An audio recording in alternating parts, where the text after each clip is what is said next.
To start with, I want to point out that we have put a lot of effort and information into our Career Center website.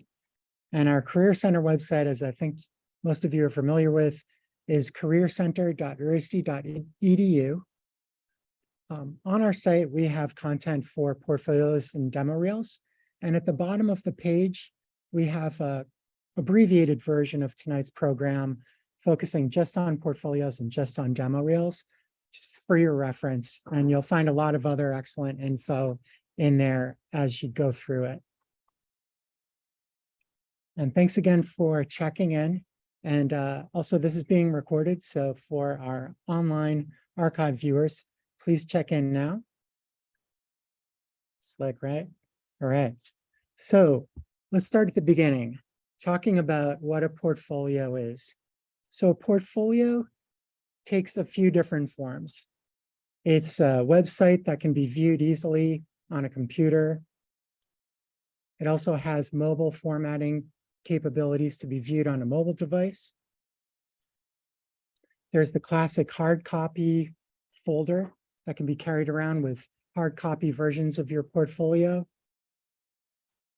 And there are bound books, very popular with the architecture departments, that are used for portfolio presentations as well.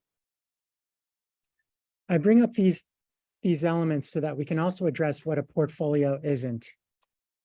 While an Instagram account is very useful for promotions, and it's a great way to keep up with someone over time, it is not a portfolio because you're not able to really curate your work and display it intentionally. Sketchbooks are also great content that can be utilized for your process in a portfolio, but of course, a standalone sketchbook is also not a portfolio.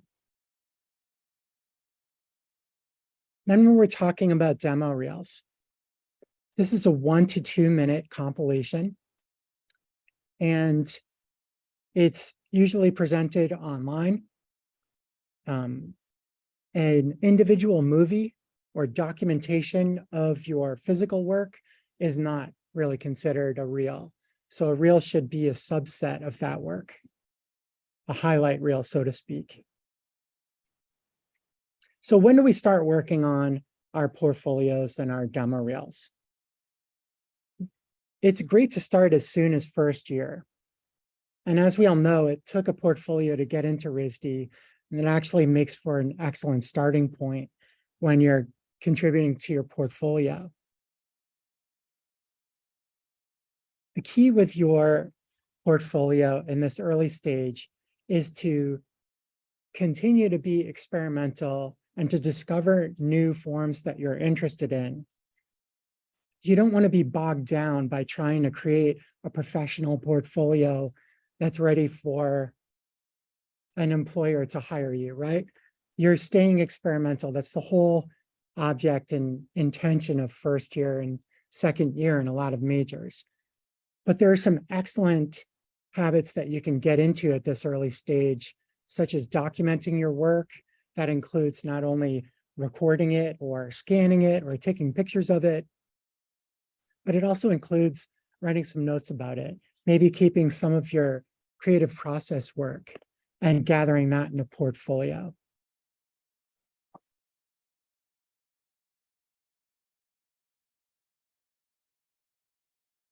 Sorry, had something blocked there.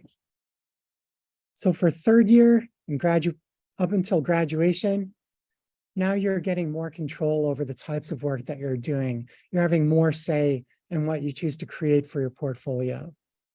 So it's a great idea to be following some professional portfolios, following the galleries or the companies that you're interested in, to be considering the look and feel of those types of outcomes in your own work, how you might fit into that professional picture. And then from graduation on into your professional life, you continue to share your professional work through your portfolio. It's an excellent tool for finding new work and getting new jobs. You want to keep it up to date even when you're happily employed. It's always a good idea to be good at keeping your resume your portfolio and your demo reel up to date. And then, of course, we got to get a plug in there that you should come on back to RISD and share your expertise with students through the design portfolio review and the fine art portfolio review. So let's think about some online portfolio platforms that you can use as a starting point. There's Behance. Behance is very easy to use. RISD actually has a school pull down here that you can see being displayed on screen. So you can join many of your fellow alums and students on the same platform. Very easy to use. It's a great starting point for you to get good at documenting your work. And we've got this code here for behance.net that takes you straight to the RISD page. It's also very easy to find, so don't stress if you're not capturing it right now. Adobe Portfolio is also available to you all as Adobe Creative Suite users through the school. And the Adobe Portfolio website option provides you with a more customized presentation. It gives you way more control than Behance.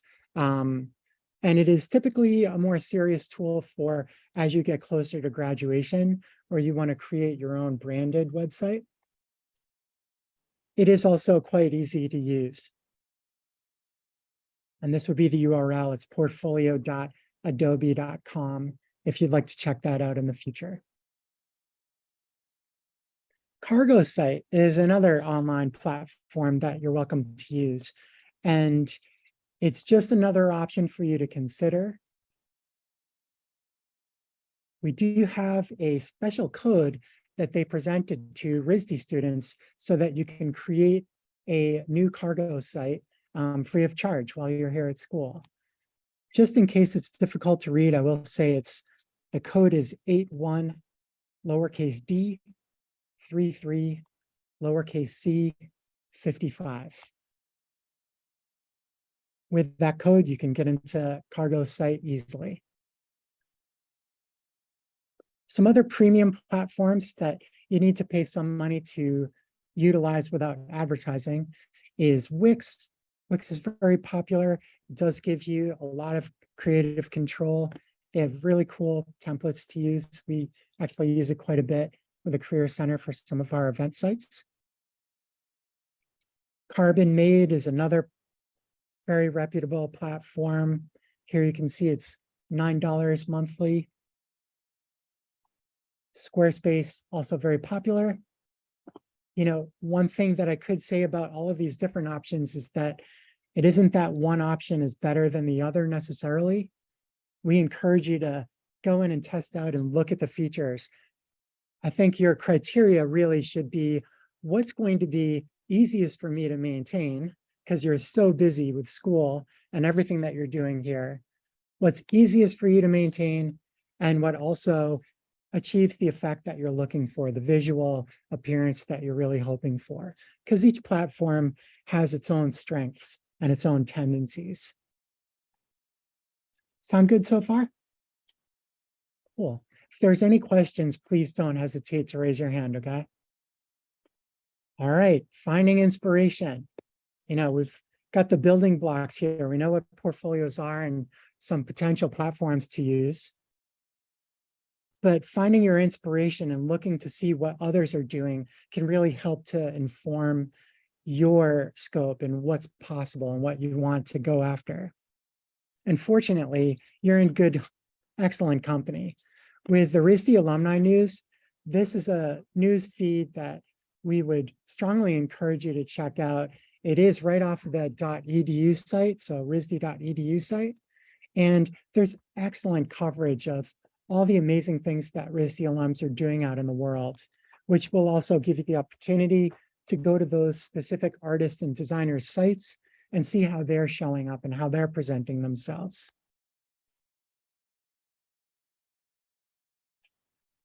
I had mentioned Behance before as a potential platform to post on, but it also happens to be an excellent research tool.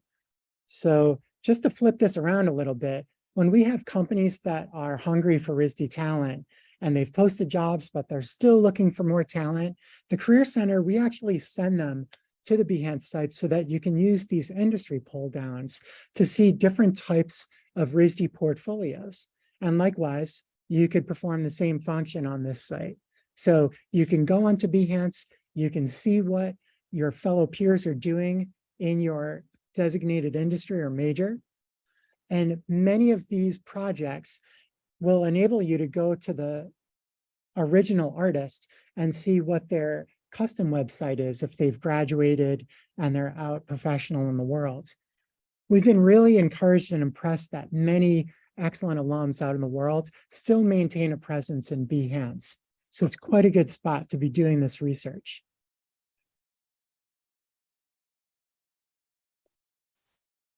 So we've thought about inspiration now, and now we can look into the elements to consider when building your portfolio. Maybe the most important element or the biggest element is like what to show. You know, curating your work to suit your career goals. If we're talking about a first-year student creating a portfolio, this is not as much of a concern. As I said, it's really about getting your work documented and establishing good habits and publishing your work to your own portfolio. But when we're talking about more advanced techniques, we get into curation. You want to consider, so if we're trying to get into a gallery and we get a moment in front of a curator, or we're trying to get that job at a studio and a hiring manager or art director is looking at your portfolio, that first impression, that first minute is a crucial time. And this is actually going to inform the way that we curate our work. We want to make sure that we're getting our best work right up front, so we make a really solid impression and get their attention.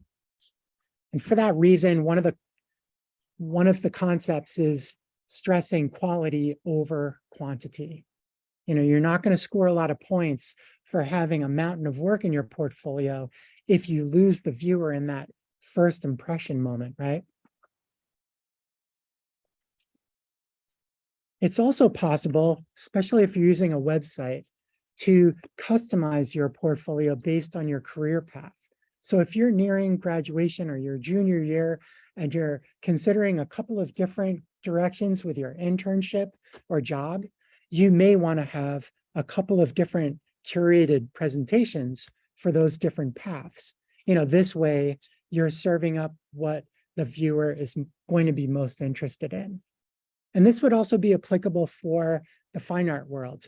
If you're using a portfolio to try to get one of your series into a gallery, then you'll be showing work that's based on that series, as opposed to other types of work that you might be doing. And this may seem obvious, but you want to show what you want to do. You know, you all start with foundation year, you learn so much, and many people that we meet with all the time have skills beyond their specific career focus. For the purposes of, you know, using your portfolio as a tool, it's important to show what you want to do, not just necessarily what you can do really well. And sharing your creative process or your design process through to the final results can be super insightful for the viewer. If we're talking about a curator that wants to know more about your practice, this will help them to learn about your creative practice, which is meaningful. It's the reason why these curators and gallerists go on studio visits. They want to get immersed in your environment, your creative environment. So it's worth sharing. And then also, likewise, in the design world, you'll be showing your process. So there are a couple of questions that come up sometimes to try to poke holes in these theories here. One is like, I want to do a specific type of work, but I've been doing a different type of work while in studio. This happens especially when we have first year or sophomores who will come in and see us and say, hey, I want to be doing this certain type of work, but I've been consumed with first year foundation work. What do I do? What do I show? And in those instances, you can't just invent work out of thin air that is professionally relevant to the internship that you want. Instead, you show the work that you feel is best and highest quality. And you tell your story as a first-year student or as a sophomore student, or share your experiences to why you created the work that you did. Chances are the person that you're showing it to is an artist themselves. They've been in your shoes before. They'll be able to appreciate the merit of your work, even as a first-year student, and how it may be applicable to their work for an internship or for a job. Another common concern is, I feel self-conscious that I don't have enough work to show. Is this a bad thing? We have been encouraged from the Fine Art Portfolio Review and Design Portfolio Review, as reviewers have told us that they want to see quality. Even if it's a small number of pieces, they would rather see a small number of high quality pieces than more pieces that drift away from that high quality bar that you might not be as proud of. Another situation that I see with first-time portfolio creators is a fantastic splash screen. But I deliberately created this splash page because I wanted to be able to show the functionally like what's going on here. If you've got a message that says like welcome or hello, my name is, or what have you, for somebody that's short on time that wants to get a fast, solid first impression, you're left with a lot of space being wasted that could be utilized by content. So we really want to avoid any delays for the viewer. We want to get them right into the action as quickly as possible. So as an example here, we're looking at an alum's website where we see this all the time. It's a very common grid structure. It's simple. It's been done many times before, but it's elegant and it allows the work to take the spotlight. It also allows the viewer to see a series of different pieces so that they could engage with the ones that they might be most interested in. And while we're looking at Reiko's work here, I did reach out to Reiko and ask for a tip, and I was very psyched on the response that I got. So we've got some tips that'll be coming throughout the course of this presentation tonight. So here we have Reiko Murakami Rice, who's an FAV alum from 2007. She's an award-winning concept artist and illustrator.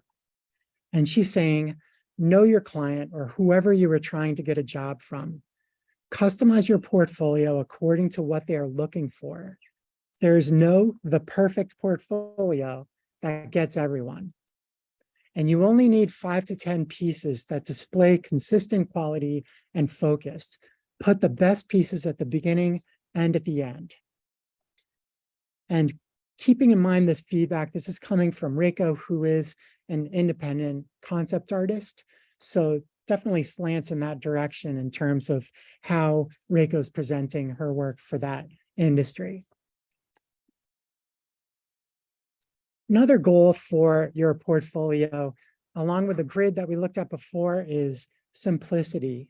The simpler your presentation, the more that it allows your work to take the spotlight and reach the viewer. And so in this, we're suggesting that your goals are to curate your work, to keep it intuitive and focused. And we were just looking at footage of Kanchi Chopra's portfolio, and Kanchi is a ID alum from 2021. For image quality, we also have some goals for image quality because your portfolio can only do so much good if the image quality isn't at that high level. So considering lighting and keeping the background relatively blank so that the work can really stand out over the background, providing finer details on the work, and avoiding any lens distortion, which commonly happens if you get too close to a piece of work and you're zoomed out, it'll start to get a fisheye effect. So you're really going at it not as an artistic photo, but as almost like a documentation. And there we were just looking at an alum, Anina Major's work. She's a ceramicist from 2017. And Anina also came forward with an excellent tip. So Anina pointed out that you want to invest in professionally photo or video documenting your work as accurately as possible. Most times the first encounter with your work is via the images through your portfolio. So it's worth taking that additional care. Now, Anina is also a professional. Many of us aren't at a point where we can take on hiring or commissioning a professional to document our work. And so for many of us, we can get excellent results by just taking a little bit of time to learn some techniques on how to document your work. And here we've got a reference to RISD alum from '98, Professor Clara Liu. Clara's website is artprof.org, as you can see, and Clara has an excellent lesson on how to document your 2D and 3D work. And if you're interested in seeing more, you can find it on artprof.org. And this QR code also goes directly to this class if you are interested.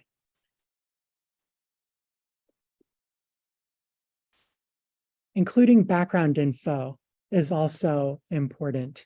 So we're talking about including the title of your work, the year it was created, media, dimensions, any tools or techniques that were incorporated, design prompts, your creative objectives, anything that can offer more of an understanding of how you completed your work, what you went through to do it, what tools you used, software, anything that gives a more complete picture of what the person is looking at.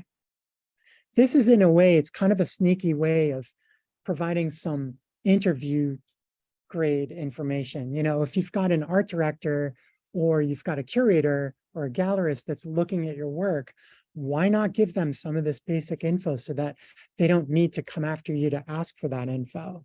The more info that you can provide up front, the better impression that they'll have. And these are excellent professional conventions to utilize in your own presentation.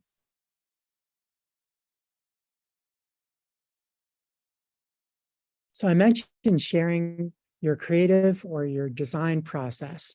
And here we can see examples of this on the right, featuring Desiree Scarborough, who's an alum from Apparel and Textiles in 2020.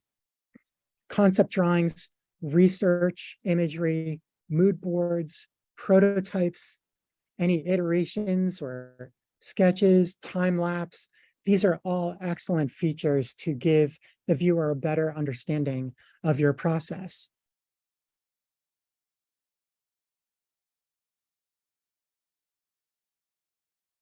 And while we're speaking about process, I was able to reach Jason Bean, who's an alum from illustration in 2001. He's currently a senior art manager at Blizzard Entertainment at the moment. And for him, he suggested to take them on your creative journey. It is always great to see a well-presented process breakdown from initial prompt through reference, research, to early exploratory thumbs, to finished work for at least one piece. Especially coming from Jason, and I am familiar with the world that he's in. I have worked in games before, and I know how important it is for an art director to not only see what your finished result is, but to have some comfort in managing you and giving you feedback and being able to see what your ideas are in their early stages and how they're executed. This applies in many design industries where you have someone that is giving you feedback and needs to give you guidance through your process. When you can share that, and so many at RISD are so excellent at this, this is comes second nature to you, I suppose, in critique and sharing your work with your peers and getting feedback. And it's something that is equally as important in the professional world.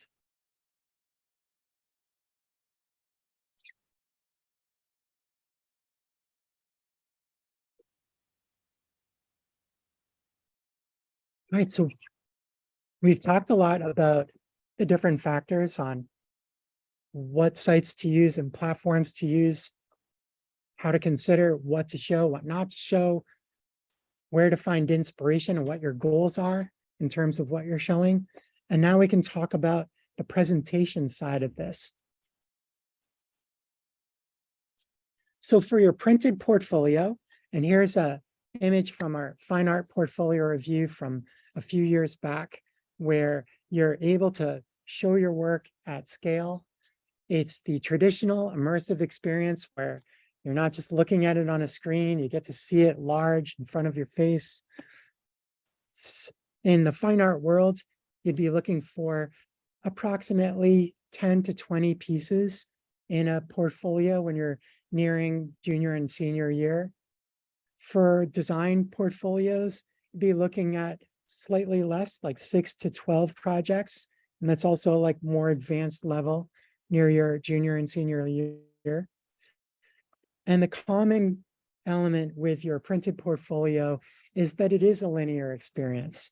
You know, it's not something that people can jump around with a website. And because of that, with this constraint, it gives you this creative ability to think about how you're going to sequence your pieces one to another.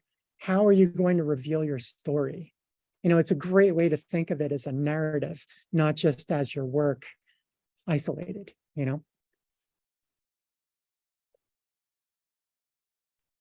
The portfolio book, also physical media, very common in the architecture industry.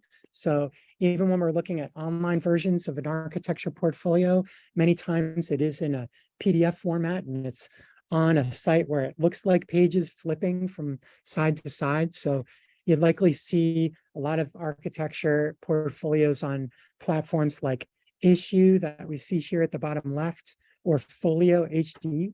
These are excellent platforms for uploading your high quality PDFs. And that way you're not sending like a 40 megabyte file in an email. You can just send a URL to your online version. Many portfolio books contain a table of contents to give the viewer a sense of what they're in for and how your work will progress.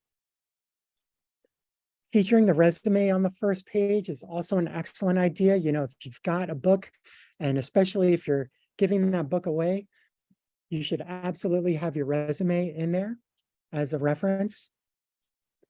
And we have heard many times, especially from architecture companies and firms, that they really appreciate seeing the fine art that architects here at RISD have to share, even from first year.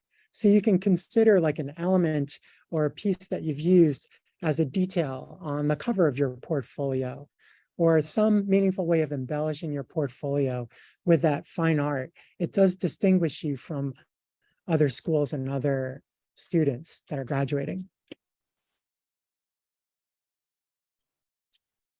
So for the online portfolio,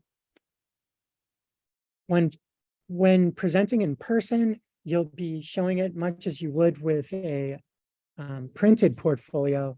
Although in this case, of course, you get to ask the viewer how they would like to go through your site. Sometimes the viewer may want to drive, so to speak, and they'll want to be the ones to click around on your online portfolio. And of course, we're familiar with this for any of the Zoom or video conference meetings that you may have had, where you're sharing your screen and showing your online portfolio, then it's a similar effect. You know, you want to be prepared to present your portfolio and take them through your work and share your story. But at the same time, you also want to be prepared to give the viewer some control over how you're presenting. I will say that in the Career Center, we love working with students and allowing them to test out their portfolio presentation with us and to get feedback or to get some pointers. So definitely keep that in mind. So for your demo reel, we're talking about a 1 to 2 minute duration reel. Most oftentimes, the best case scenario is you start with a title card at the beginning and also at the end that explains who you are, your contact info, having subtitles, which could include a demo reel breakdown. So we can see in the lower right-hand side, there's a number that coincides with the link underneath. So a demo reel breakdown is a great way to add dimension to your demo reel where someone that's seeing clip number 4 can learn more about clip number 4 down below with the text that you're providing. Here we're seeing that the text in the demo reel breakdown goes to the actual full-length video online. That's definitely cool. But what can also be helpful is to include some liner notes, such as what the title of the piece is called, what software was used, or what hardware or cameras were used, or what processes were used. So it's a great way to include more background info, just as we were talking about with the portfolio. Some common platforms for the demo reel, no surprise, are YouTube and Vimeo. Those are excellent.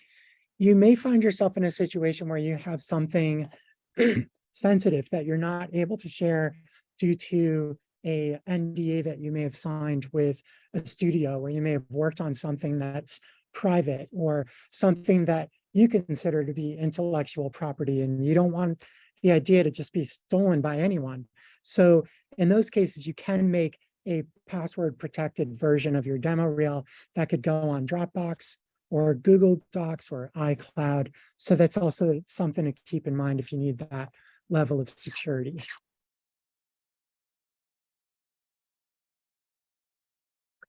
Next, I'm going to let us hear from another alum, Tiffany Cooper. So let's check out one of her clips.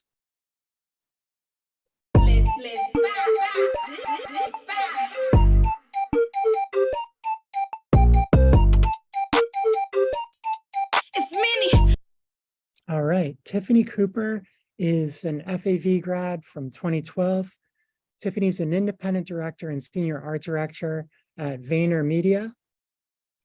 And Tiffany's feedback is to choose the strongest parts of your favorite projects that showcase your skills and abilities and reflect the type of work and clients you want to attract. Have fun creating a new story or edit out of these clips. And remember to keep the reel short and sweet, 1 minute and 30 seconds maximum. Focusing on your best work, quality over quantity. So, I think what's meaningful to me reading this, of course, I agree. And it also reminds me of how these universal themes keep emerging. We were just talking about this with the portfolio, and the same concept applies to your demo reel. So beyond the portfolio, I mentioned Instagram at the beginning of the presentation. Instagram can be a great platform to share some of your works in progress, to otherwise generate some interest and some attention over your work. And in your profile, you can lead people to your portfolio, which can be an excellent way to drive traffic. And by following the people that you're interested in, hopefully you'll in turn get their attention and their engagement. Using LinkedIn, of course, is also very important. You can include your demo reel URL or portfolio URL in your LinkedIn profile to make it easier to find. If you're in the fine art world and you're getting out there and exhibiting, of course, that's the best way to be promoting yourself and getting attention. So you always want to make sure that people have easy access to your portfolio link in these venues and situations.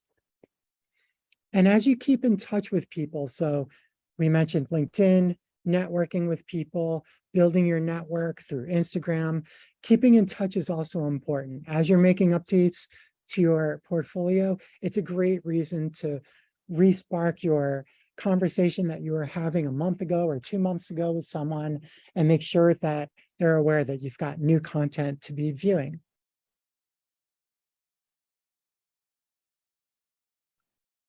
So I'm showing the design portfolio review here. In March, we have the design portfolio review, and we've already started registering companies.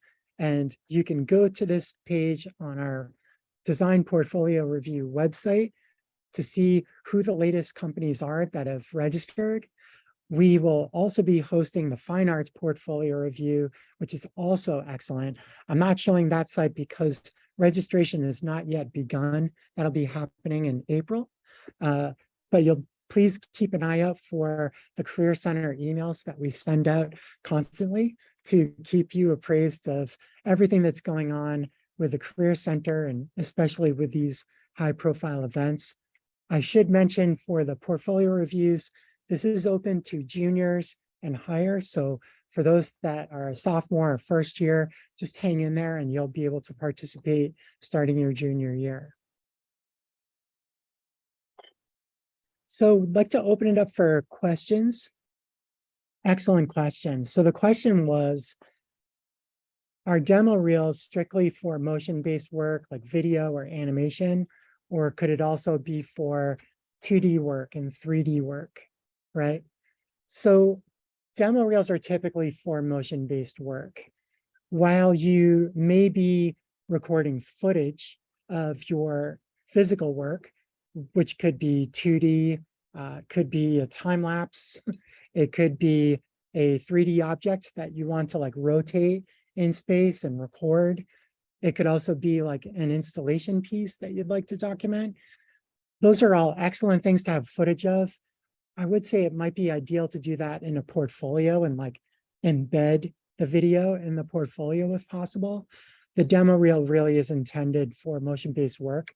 Of course, you can break the rules if you can come up with a clever way to present your work. However, I just would consider you always want to think about what the viewer is going to be thinking. So as long as you think that it would fly with the type of professional you're reaching out to, I think that it could be doable. It might be something that would be good to review with us at the Career Center, just to get our ears and to get our perspectives. Thanks for the question. So the question was, is there a best method for showing sequential work, such as comics or storyboards? Would that also be included? So showing that work as static presentation in a portfolio is definitely very common and works very well. Even when we consider, when we were talking about like the architecture portfolios that can commonly be hosted on a site like Issue or HD Folio, that would also be the case for like, if you've got a comic series in PDF, that would show pretty well in that situation as well. One thing that does come to mind though, if we are talking about storyboards, sometimes folks will create an animatic, which is kind of a cross between an animation and a storyboard. You know, it's a very rudimentary sequential presentation, usually has voiceover and sounds that go along with it, but it utilizes stills in like an animated format. That of course would present really well as like a streaming video. So the question was, if you're creating a portfolio and you have different types of work, should you organize it into categories, right? So absolutely, you are definitely encouraged to use categories to keep things organized. Something that I have seen that can be very successful.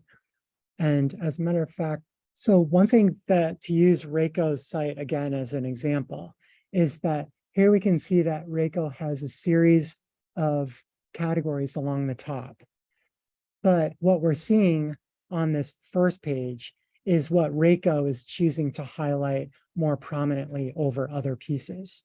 So in a sense, you could imagine that if your categories are, as you said, like graphic design and industrial design, you could still have control over like a curated presentation on the homepage, right? But then if someone fell in love with your work and wanted to get more perspective on you, they'd have access to those categories at the top and still be able to get the best of both worlds. Another thing that you could consider doing is like, if you have an internship that's like more graphic design oriented, send the direct link to that category to get that person right into the graphic design work immediately. And then you may have like another set of applications that are being made towards ID. Great, use that URL for that purpose. Yeah, excellent question. The question was if, so in this case, the student is a grad student with a lot of experience and a lot of different types of work, some archives, right? And so how does the student approach what to show? Should it be everything that the student's ever done? So it's a great question. If we recall, when we're talking about like a specific opportunity, so you're using your portfolio for some immediate purpose, like getting a job or getting into a show or what have you, you would want to show the subset of projects, as we were saying, like if it's design, like 6 to 12 projects that would relate most directly to the opportunity at hand. But coming back to this category idea, what if you were to have different categories for the various archives of your work? So this would give you control to have the main homepage or first page of your site focus on your specific application that's in front of you. But then that person could also roam around all of your various archives to see what you did in undergrad, what you did in your previous career, what work you did with that came out of grad school. So it gives you a lot of flexibility. I think though, if you haven't quite built up that archive yet, I'd hate for you to say, oh, I want to have everything and miss out on all these opportunities because you're working full time on getting all of your archives together. So of course, priority one is let's address your immediate goal, like get that subset of projects together. And then in time, you can build your archival work if you don't already have it published. Yeah, so the question was about what, with based on my experience in the games industry, what I could suggest the game industry typically looks for in portfolios. Would that be fair? Great, thank you. So I will say that the games industry and actually like animation industry really relate in the sense there is a lot of overlap. So a lot of what I'll say is pretty universal actually. If you have a specific role in mind, it is, so if you're looking to be a character artist or a character designer, or if you're looking to be an animator, or you're looking to be an environment artist or an effects artist, one thing that is great to have in your portfolio is some realistic looking work to show that you're capable of achieving, something that is not stylized, that is undoubtedly successful, because we all know like what looks right if it's achieving like a realistic appearance. That's good to have represented.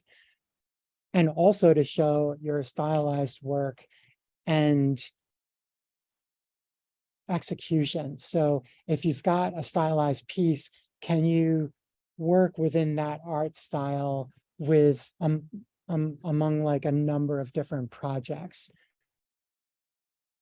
It's also helpful for a design studio. I mean, a game or movie studio that want to see a style that lends itself to their established art direction. So usually as you're looking at different studios, they have like a signature style that you can spot easily as you look at their series of entertainment products, right? So they would want to see that you're able to emulate their style. If they don't see it, they might give you like an art test to perform. Those are some highlights that I think are universal that could be considered for anyone approaching any of these kinds of industries. And I would encourage you, I'd love to chat with you more so we could like super deep dive into it, in an advising appointment if you're open to it. Awesome. Thanks for the question. So, yeah, thank you for that. And the question, just to reiterate, was when should you have more than one website, or does it make sense to have more than one website? And in this case, it's if there's a fine art portfolio and then like an illustration portfolio. And the illustration would be kind of leaning commercial. Would you say that's fair? Like commercial work, like done for pay and potentially done for a specific product, like a book cover or for a publisher? Okay. Well, so for that reason, I will say there's no right or wrong answer. It's just how well you're organized and able to support two different portfolios if you choose to go that route.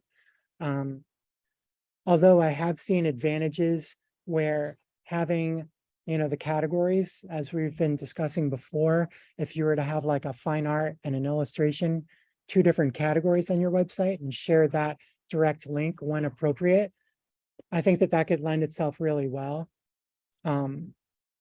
Most of the time, people that would want to work with you would enjoy having a complete picture of your capabilities, and they wouldn't be turned off necessarily, but you have to trust your own instincts as well. And so it would be up to you ultimately to make the call. And we'd be glad to work with you to figure out like what your strategy is and how to try to make it manageable, because I'd be very concerned about not overextending yourself, You want to try to make it something that you can manage easily. Thanks for the question. Yeah. So the question was when to use a PDF portfolio, or when to use a portfolio website. So in one instance that you mentioned, follow the rules. If the application says send a PDF, then send a PDF. It normally even has like a file size limitation. So you're going to have to make sure that you're fitting in just enough to not go over. So it can be challenging. It usually does feel like a portfolio sample. That's usually what they're after, because it kind of like forces you to present just what you think is most relevant to the opportunity. So that limitation can force you to really show your best, actually. Of course, like sharing a website, though, has a distinct advantage where if you send a PDF, the minute you send it or the minute you make an update, it's obsolete, it's out of date, right? It's a static file. When you send your website, though, you've got full control. You might apply to something and then they might check you out 3 months later. If you've made some updates, no worries. You've got it published to your website, no problem. So those are some things to consider. And, I'd want to learn more about like the industry that you're going into, because some industries may lean more towards the PDF delivery than others. So I'd love to have you in for an advising appointment if you wish, or for anyone, of course. That is an excellent question. It's about artist statements and how to ensure that you're not excluding anyone in your statement. And it's not like just going with a conventional language in an artist statement. It's really making sure that it's totally equitable. And if I got that correct, yeah. So that's an excellent question. Artist statements can be really important for your website as a fine artist. It's typically required when you're exhibiting so that people can get a better understanding of you and your art practice. This is it just so happens I've found some really excellent resources through the RISD SCI site, the dedicated site. It actually has some excellent resources on language choices and things to avoid. And that goes along with teaching philosophy. And I'm certain that it would also incorporate artist statements. So that would be one source of reference. But I love the question, and it's something that I'm actually learning more about myself. And I'd love to meet with you to learn more about that and to do a little more research. But I have been like really impressed with the SCI. There is the SCI language. Right. So the question was about portfolio samples and how to format them and how to prevent them from becoming too crowded and cramped. So it is a balancing act, really. You're looking at the real estate that you have available with this PDF, which it's usually like 2 sides of 1 page or 2 pages. If we're talking about like an illustration or design-oriented portfolio sample,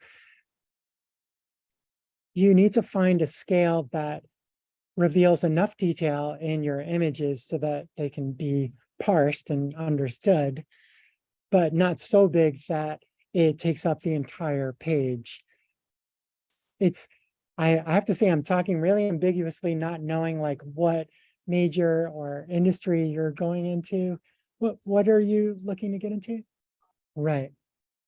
Right. So there is like a density issue. Like if you try to put too many high detail images on one page and they're scaled too far down, it's almost like no one can appreciate anything because everything's scaled down too much. So you need to find that sweet spot of it's large enough to see the information in that image. And if your work is highly detailed, then you'll likely want to limit your work maybe down to 2 images per page.